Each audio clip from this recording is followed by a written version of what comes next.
أعوذ بالله من الشيطان الرجيم. بسم الله الرحمن الرحيم.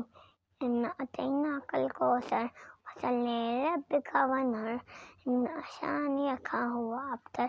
بسم الله الرحمن الرحيم. قل هو الله أحد الله الصمد لم يلد ولم يولد ولم يكن له كفوا أحد. صدق الله العلي العظيم. اعوذ باللہ من الشیطان الرجیم. بسم اللہ الرحمن الرحیم. الحمد للہ رب العالمین والصلاة والسلام علی سید الانبیاء والمرسلین وسیدنا وشفیعنا ونبینا وطبیب قلوبنا بالقاسم محمد. یا صاحب الدعوت النبویہ والصولۃ الحیدریہ والعصمت الفاطمیہ والحلم الحسن والشجاعت الحسینیہ والعبادت السجادیہ والمعاصر الباقریہ والآثار الجعفریہ والعلوم الکاظمیہ والحجوج الرضویہ والجود التقویہ والنقابۃ النقویہ والہیبۃ العسکریہ والغیبۃ القائم المہدی علیہ السلام. اما بعد فقد قال رسول اللہ صلی اللہ علیہ وآلہ وسلم انا لقتل الحسین حرارۃ فی قلوب المؤمنین لا تبردوا ابدا. رسول اکرم کی مشہور حدیث کہ جس میں رسول ارشاد فرما رہے ہیں کہ یقیناً قتل امام حسین علیہ السلام کے بعد مومنین کے دلوں میں ایک ایسی آگ پیدا ہوگی، ایک ایسی حرارت پیدا ہوگی کہ جو تا قیامت سرد نہیں ہوگی. یہ رسول وہ رسول ہے کہ جس کا کوئی بھی کام جذبات میں نہیں ہوتا ہے. رسول کا ہر عمل حکم الہی ہوتا ہے. رسول کی ہر بات، رسول کا ہر قول وحی الہی ہوتا ہے.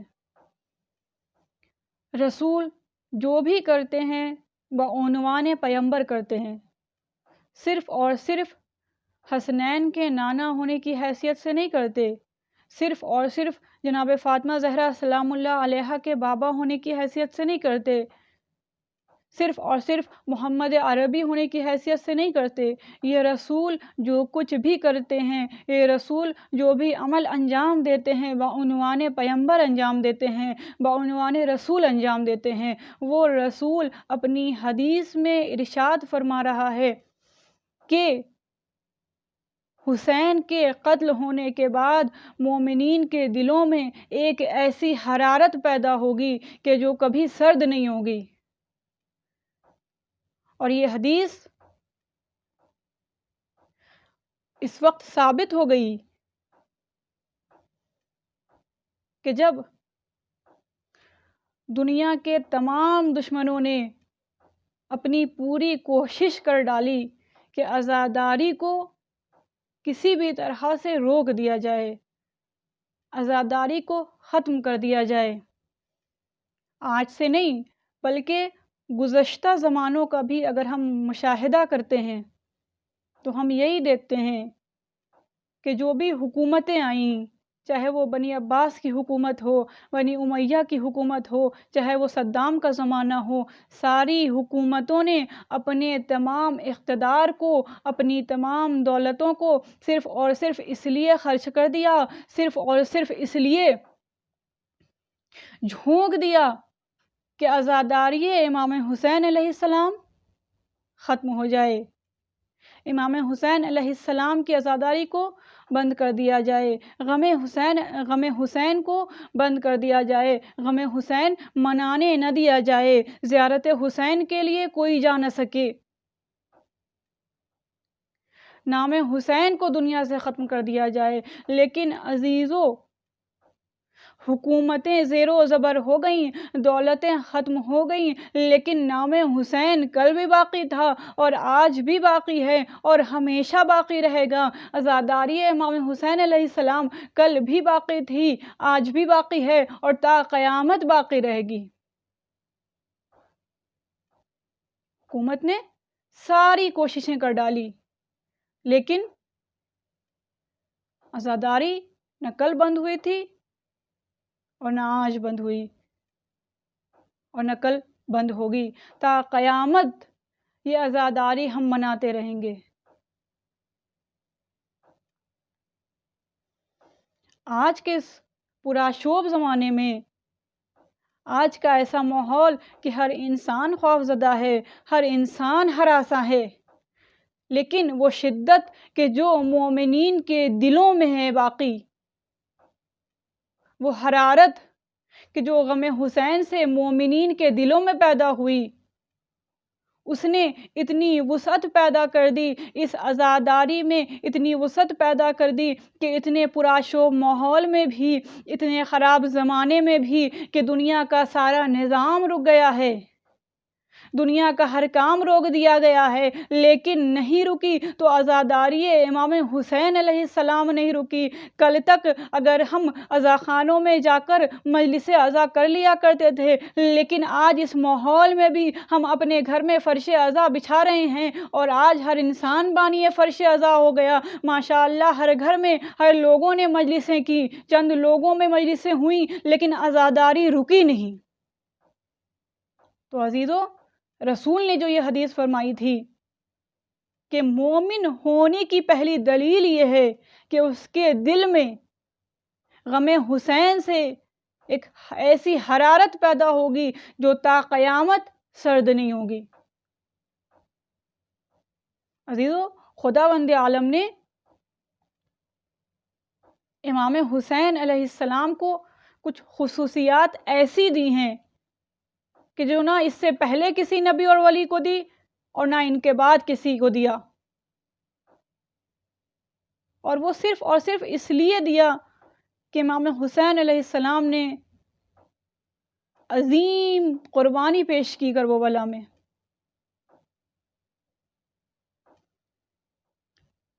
اس لیے پروردگار عالم نے کچھ خصوصیات امام حسین علیہ السلام کو دیا۔ خدا نے کیا کہا؟ خدا نے کہا دیکھو میرے حرم میں 3 دعاؤں کی ضمانت ہے۔ اس کے بعد کہا کہ ہر حرم میں 1 دعا کی ضمانت ہے، لیکن حرم حسین علیہ السلام ایک ایسا حرم ہے کہ جہاں 3 دعاؤں کی ضمانت ہے، یعنی یا تو حرم خدا میں خداوند عالم 3 دعاؤں کی ضمانت لیتا ہے، یا حرم امام حسین علیہ السلام میں خداوند عالم 3 دعاؤں کی ضمانت لیتا ہے۔ مولا حسین نے جو عظیم قربانی کربلا میں پیش کی، اس کا اجر دیا ہے پروردگار عالم نے، اور خدا نے امام حسین علیہ السلام کے مسئلے کو بالکل الگ رکھا ہے، امام حسین علیہ السلام کے معاملے کو بالکل الگ رکھا ہے۔ بھائی، اس میں کوئی شک نہیں ہے کہ عزاداری یا زیارت امام حسین علیہ السلام مستحب ہے، واجب نہیں ہے، مستحب ہے۔ یہ اعمال عزاداری امام حسین علیہ السلام برپا کرنا اور زیارت امام حسین علیہ السلام کو جانا مستحب ہے، واجب نہیں ہے، لیکن کچھ احکامات اتنے زیادہ سخت ہیں اس مستحب عمل میں، اس مستحب اعمال میں، کہ جو واجب میں بھی نہیں ہے۔ بھائی، حج واجب ہے، جب انسان مستطیع ہو جاتا ہے تو اس پر حج واجب ہے، یعنی جب ایک انسان کے پاس ہیلتھ بھی ہے، ویلتھ بھی ہے، وہ جا سکتا ہے، ہر طرح سے اس کے اوپر واجب ہے کہ وہ حج کرے۔ لیکن اگر سب کچھ ہونے کے باوجود وہ حج کے لیے نہیں جاتا ہے، وہ حج کے فرائض کو انجام نہیں دیتا ہے، تو موت کے وقت کہ جب ملک الموت اس کی روح کو قبض کرنے کے لیے آتے ہیں تو کہتے ہیں کہ اے شخص، یا تو تم عیسائیت کو قبول کرو یا یہودیت کو قبول کرو، میں کسی بھی حال میں تمہیں مسلمان نہیں ماروں گا، کیونکہ تم نے حج کے فرائض کو انجام نہیں دیا۔ تم مستطیع تھے، تم اس لائق تھے کہ تم حج کو انجام دے سکتے تھے، حج کے لیے جا سکتے تھے، لیکن اس کے بعد بھی تم نے حج کے فرائض کو انجام نہیں دیا، حج کرنے کے لیے نہیں گئے۔ لہٰذا تم یا تو عیسائیت قبول کرو یا یہودیت قبول کرو، لیکن واجب عمل ہے حج۔ اس کے بعد ایک وقت ایسا آتا ہے کہ سارے علماء متحد ہو جاتے ہیں اس بات پہ کہ اگر انسان کو اس بات کا خطرہ ہے، شک ہے، یقین نہیں ہے، صرف یہ شک ہے کہ اگر ہم حج پر گئے تو ہماری جان کا خطرہ ہے یا کسی بڑے نقصان کا خطرہ ہے، تو علماء کہتے ہیں کہ استطاعت خود بخود ختم ہو جاتی ہے، یعنی مستطیع ہونے کے شرائطوں میں سے ایک شرط وہ یہ ہے کہ جان کا خطرہ نہیں ہونا چاہیے۔ تو واجب عمل ہے حج، اور اتنا سخت واجب ہے کہ اگر انسان مستطیع ہونے کے باوجود انجام نہیں دے تو مرنے کے وقت وہ فرشتوں کی نگاہ میں مسلمان نہیں ہوتا۔ اسی کے برعکس کامل الزیارت میں 6 روایتیں ایسی ہیں کہ راوی سوال کرتا ہے امام سے کہ یا امام، اگر مجھے خوف ہو اپنی جان کا، مجھے خوف ہو حاکم کا، مجھے خوف ہو گرفتاری کا، مجھے کسی بڑے نقصان کا خوف ہو، تو کیا پھر بھی میں آپ کے جد امام حسین علیہ السلام کی زیارت کے لیے جاؤں؟ امام نے فرمایا کہ پھر بھی جاؤ، تب بھی جاؤ، یہاں تک کہ جتنا زیادہ خوف تمہارے دلوں میں ہوگا خداوند عالم اتنا زیادہ ثواب تمہیں دے گا۔ یعنی اگر ایسے ماحول میں تمہیں جانا ہو کہ وہ زمانہ کہ جب وہ بنی عباس اور بنی امیہ کا زمانہ تھا، امام نے کہا کہ جب تمہیں جانا ہو اور ایسا ماحول ہو، ایسے ماحول میں تمہیں جانا ہو کہ تمہاری جان کا خطرہ محسوس ہو، پھر بھی میرے جد امام حسین علیہ السلام کی زیارت کے لیے جاؤ کہ خداوند عالم زیارت کے ثواب کو بڑھا دے گا، اور کل جب قیامت برپا ہوگی تو منادی ندا دے گا کہ آج کے اس قیامت کے دن سارے لوگ خوفزدہ ہیں، ہر انسان خوفزدہ ہے، لیکن تم خوفزدہ نہیں رہو گے اس خوف کی وجہ سے کہ جب تم زیارت امام حسین علیہ السلام کے لیے جا رہے تھے اور تمہارے دل میں وہ خوف پیدا ہوا تھا اور تمہاری جان کا خطرہ تھا، اس خوف کی وجہ سے تم آج خوف زدہ نہیں ہو۔ تو عزیزو، یہ ہے امام حسین علیہ السلام کا مرتبہ اور زیارت امام حسین علیہ السلام کے فضائل، اور یہ ہیں عزاداری امام حسین علیہ السلام برپا کرنے کی فضیلتیں۔ دنیا نے دیکھ لیا، دشمنوں نے دیکھ لیا، ہر کوشش کر کے دیکھ لیا کہ بھئی یہ عزاداری تو نہیں ہم رکوا سکتے ہیں، یہ عزاداری کو نہیں چھوڑ سکتے، تو اب دشمنوں نے نئے حربے استعمال کیے، دشمنوں نے کوششیں اس طرح کی کہ نئے حربے استعمال کیے، عزاداری کے بیچ میں ایک نئے رخنے ڈالنے لگا دشمن، نئی بات سامنے آنے لگی، وہ صرف اس لیے کہ کسی طرح سے ہم عزاداری کی فضیلت کو کم کریں۔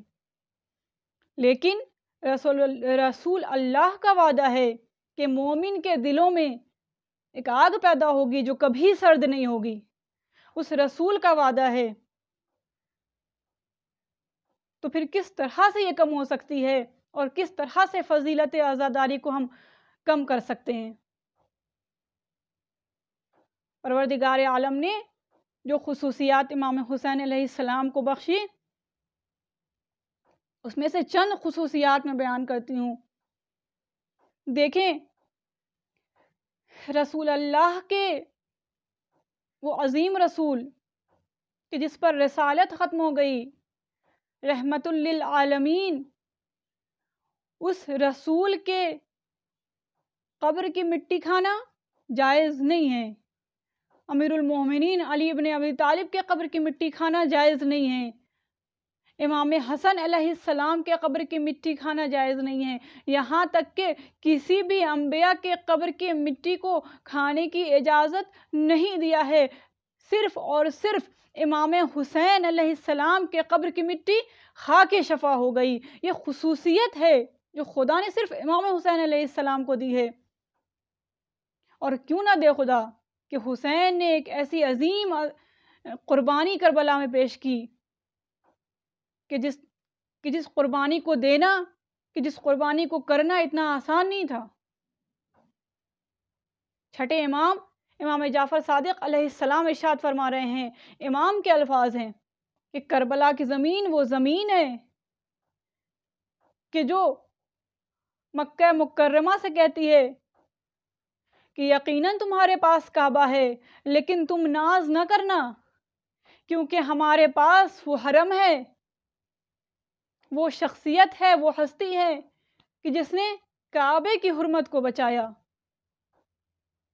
تو یہ ہے امام حسین علیہ السلام کی فضیلتیں۔ ایک بار کا واقعہ ہے، ایران کا ایک بادشاہ تھا، وہ بادشاہ کے جس کو آغا خمینی نے باہر نکالا تھا، اس کے باپ کا نام تھا رضا شاہ۔ اس کے زمانے میں عزاداری پر پابندی لگی تھی، اور اس وقت شیخ عبد الکریم حائری کا زمانہ تھا کہ جنہوں نے حوضہ قم کی بنیاد رکھی۔ کہ جب وہ بادشاہ ہوا تو اس سے پہلے وہ ایک فوج کا کمانڈر تھا، اور جب ایران میں عاشور کے دن جلوس نکلا کرتے تھے تو وہ تمام جلوسوں کے ساتھ جایا کرتا تھا۔ وہ ایک کمانڈر جو فوج کا تھا وہ اپنی ٹوپی تک اتار دیا کرتا تھا اور سر پر خاک ملا کرتا تھا، پا برہنہ چلا کرتا تھا، عزاداری کیا کرتا تھا، جلوس کے ساتھ ساتھ رہتا تھا۔ لیکن ایک وقت آیا کہ جب وہ بادشاہ ہو گیا تو اس نے عزاداری پر پابندی لگا دی۔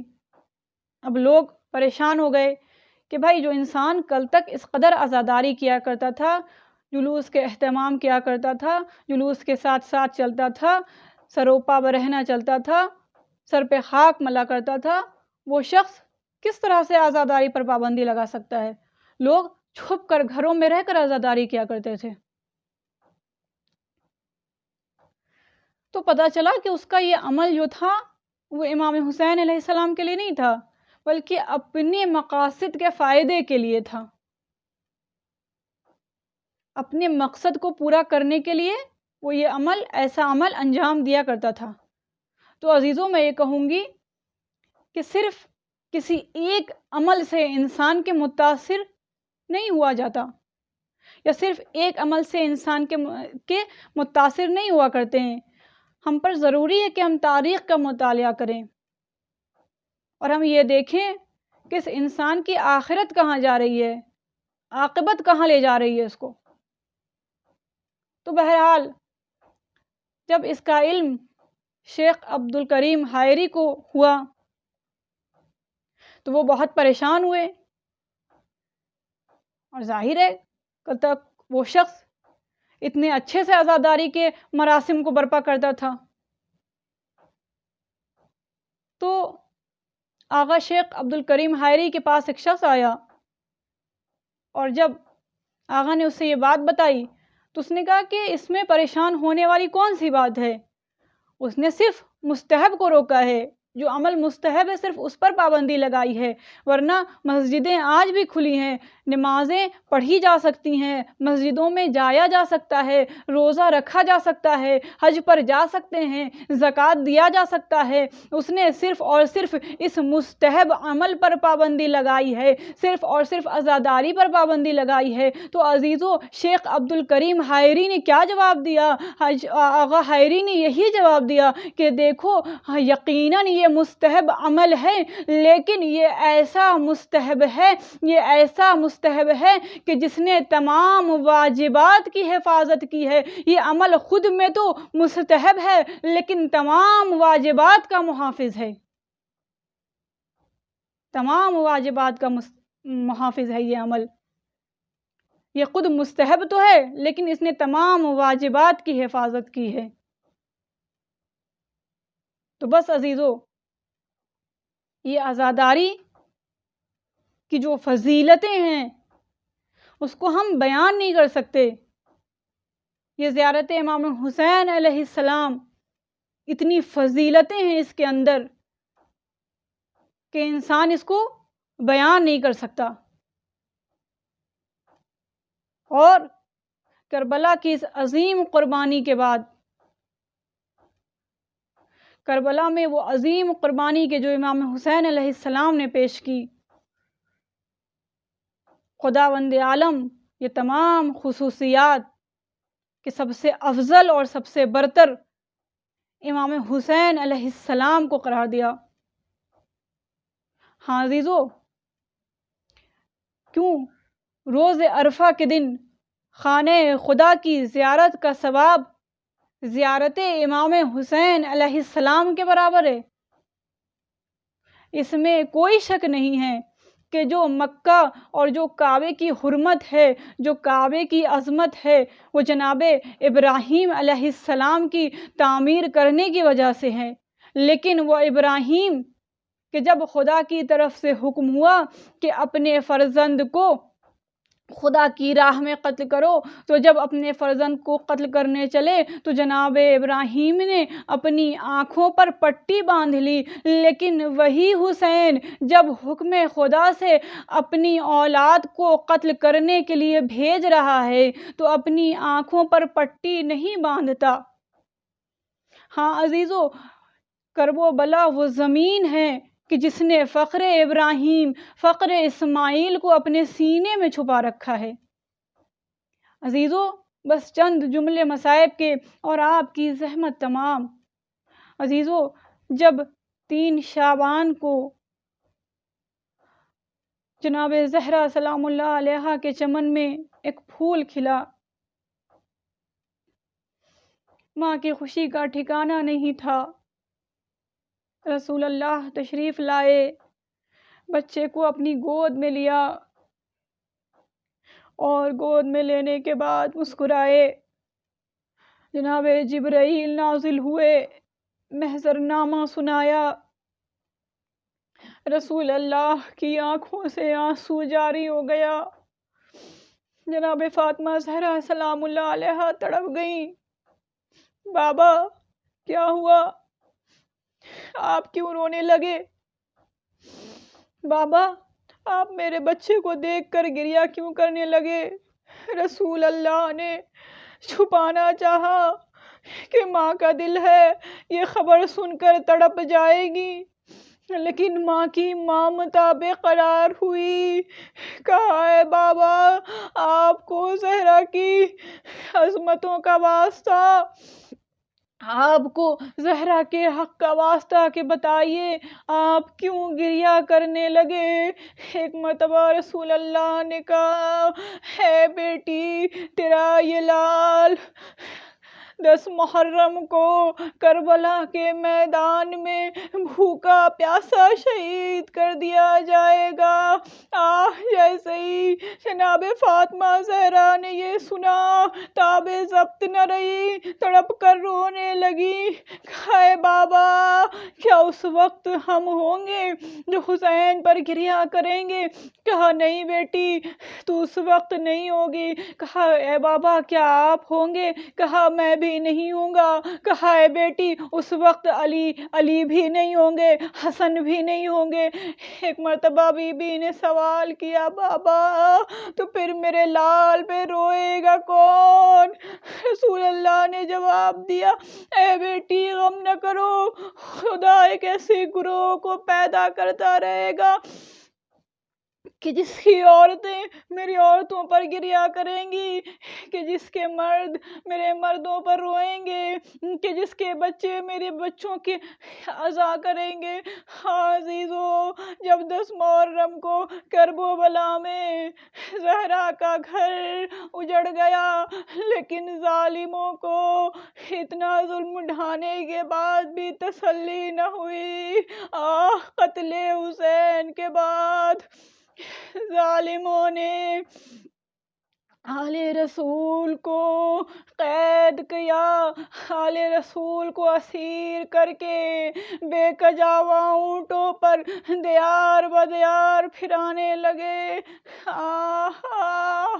وہ شہزادی جناب زینب ام کلثوم کہ کل تک جس کوفے کی شہزادی ہوا کرتی تھی، آج بے کجاوا اونٹوں پر بے مقنع و چادر در بدر پھرائی جا رہی ہیں۔ جب یہ قافلہ اسیر ہو کر کوفے کی جانب رواں دواں ہوا، جب کوفے کے شہروں میں پہنچا، ایک عجیب سا ماحول تھا۔ ایک عجیب سے ماحول میں جناب زینب پریشان تھی، بے مقنع و چادر دیار بدیار پھرایا جا رہا تھا۔ ہاں عزیزو، جب عورتیں اپنی اپنی چھتوں پر کھڑی ہو کر تماشا دیکھتی تھی، کچھ عورتوں نے صدقے کے خورمے پھینکنے شروع کیے۔ سیدانیوں نے آواز دی اے اہل کوفہ، تم مکروہ عذر کے پتلے ہو۔ جس نبی کے آل کو قتل کرتے ہو، پھر اس خورمے کو پھینک کر پھر اس صدقے کو پھینکتے ہو۔ تم نہیں جانتے، تمہیں کیا پتا کہ ہم آل رسول ہیں اور ہم پر صدقہ حرام ہے۔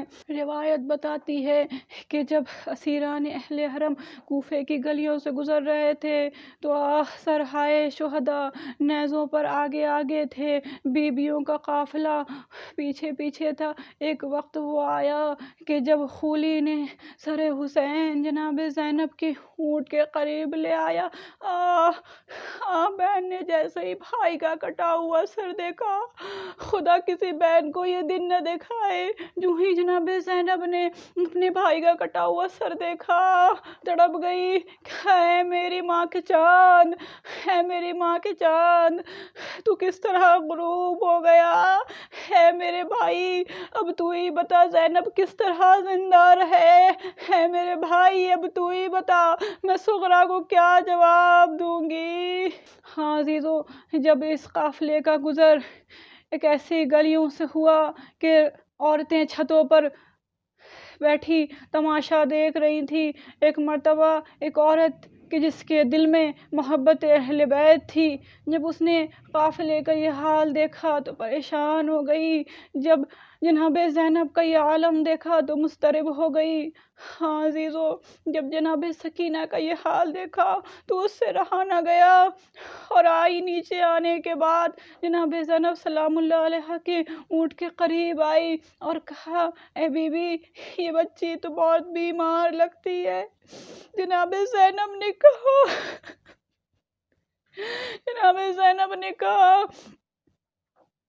کہ بی بی، یہ بچی بیمار تو نہیں، لیکن ہاں بابا کی جدائی میں اس کا یہ حال ہو گیا ہے، اور بھوک و پیاس کی شدت نے اس کا یہ حال کر دیا ہے۔ جو ہی اس نے یہ سنا، وہ دوڑ کر گھر گئی اور گھر سے کھانا اور پانی لے کر آئی، جناب زینب کی خدمت میں حاضر کیا۔ شہزادی زینب نے کہا اے بی بی، تیرا شکریہ کہ تو نے اس ماحول میں، ایسی غربت میں ہمارے لیے یہ اہتمام کیا، لیکن اے بی بی میری بچی اس خاندان سے تعلق نہیں رکھتی کہ خود کھا لے۔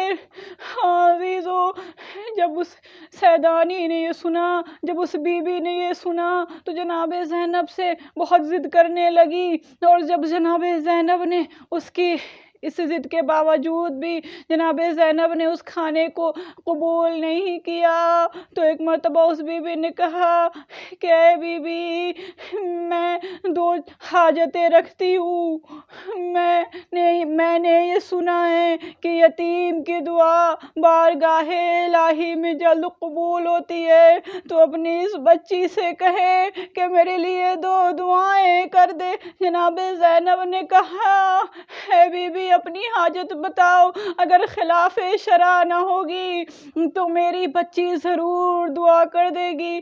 ایک مرتبہ اس بی بی نے کہا کہ پہلے یہ بچی تو یہ دعا کرے کہ خدا کسی کو اس طرح یتیم نہ کرے جس طرح یہ بچی یتیم ہوئی ہے۔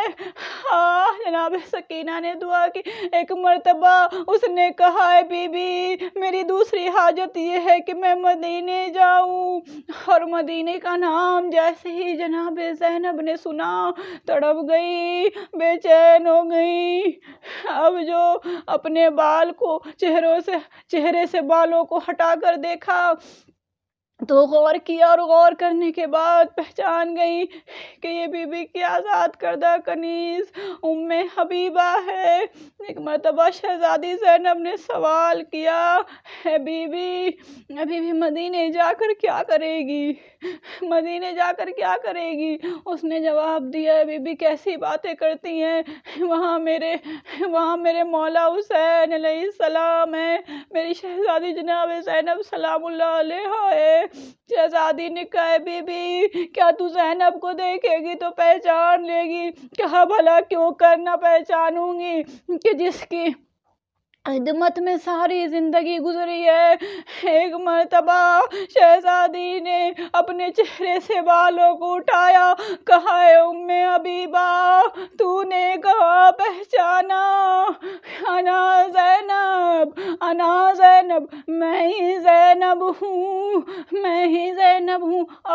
جو ہی ام حبیبہ نے یہ سنا سر و سینہ پیٹنے لگی، اے آسمان تو کیوں نہیں پھٹ جاتا، اے زمین تو کیوں نہیں شق ہو جاتی، کیا میری شہزادی اور بلوائے عام میں سربراہ نہ؟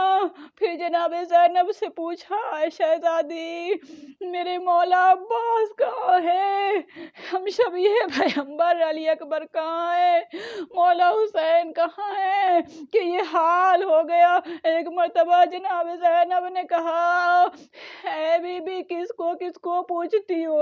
ام حبیبہ کس کے بارے میں بتاؤں؟ بس اتنا سن لو کہ 10 محرم کو میرا بھرا گھر برباد ہو گیا اور پنجتن کا خاتمہ ہو گیا۔ اللہ لعنت اللہ علی قوم الظالمین۔